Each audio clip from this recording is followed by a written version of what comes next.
So the Met Police's Deputy Commissioner, Sir Steve House, has come out today with some facts regarding the stop that we saw plastered in the media of Labour MP Dawn Butler. She obviously was in a car that was stopped by police.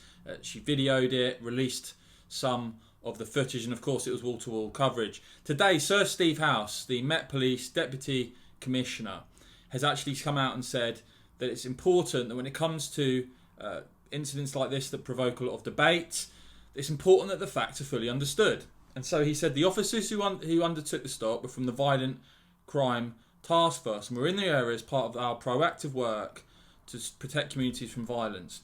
The officers ran a number plate check on the vehicle.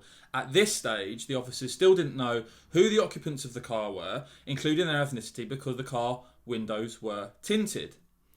As a result of an officer making a human error as he inputted the car registration, the police national computer returned details of a car for another part of the UK. He says that the officers acted professionally and politely, and he hit out something, and I think this is quite interesting. He said, the increasingly routine trial by social media is unfair and damaging to individual officers and has the potential to undermine the role our communities need us to do to protect them and keep them safe from violence. He also said, I'd like to condemn the abuse that some on social media have directed at Miss Butler. It is unwarranted and unacceptable, and we are working to support her.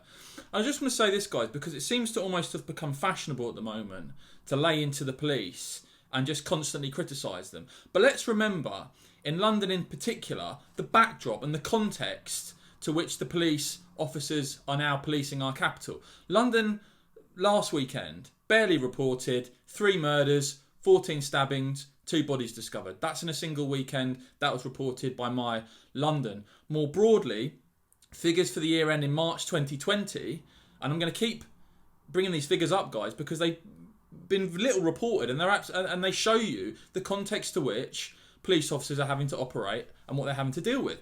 The figures for the year end in March 2020 saw offences involving knives or sharp instruments recorded by the police in the latest year rise to 46,265 offences. London saw homicides involving knife crime rise by 28%.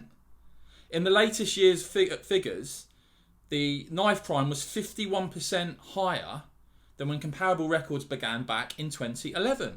And around a third, 34% of all knife crimes, 34% for England and Wales are now recorded in London alone. So if people want to constantly criticise the police and criticise what they're doing and criticising their tactics, then they need to start coming up with some alternatives. Because it's quite clear to me that the sort of limp-wristed, soft approach to law and order has completely and utterly comprehensively failed. And I'd like to see people, instead of just constantly criticising every single thing the police do, and of course they will make mistakes, of course they'll be pulling people over who have done absolutely nothing wrong, and I'm sure if that keeps happening to you repeatedly, it is incredibly annoying. But let's look at what's actually going on. Let's look at the figures here. The figures are utterly shocking. I'll say it again. Knife homicides in the latest figures for London rose by 28%. 34% of all knife crimes in England and Wales now committed in the capital. It's time to get tough when it comes to law and order. It's time to back our police. And if those who do have criticisms want to suggest alternative ways we can actually get a handle on knife crime and violent crime, then by all means suggest that. But this constant sniping and slagging off of our police force has got to stop.